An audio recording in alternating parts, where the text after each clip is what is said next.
继续来看行政院长苏贞昌早起到立法院施政报告甲备询，国民党团是霸占着议场，要求苏贞昌为开放3肉精的美国猪先来道歉，再来报告。面对着中国的军机一直在扰乱台湾，苏院长讲这是在破坏区域的和平稳定。 中国的军机一直来乱，行政院长苏贞昌到立法院接受质询，提出伊的看法。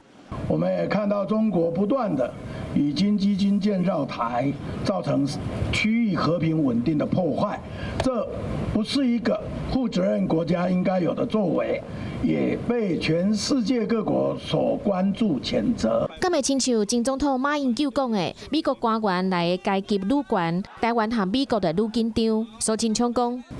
那个，我不想批评了。没有报告。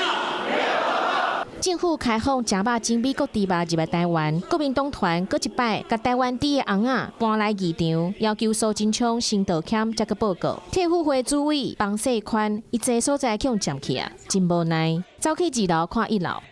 怎么会带耳塞？到现在为止，什么？ 美国猪肉要入来，3个立委去收押，立法院一开会就做这话题。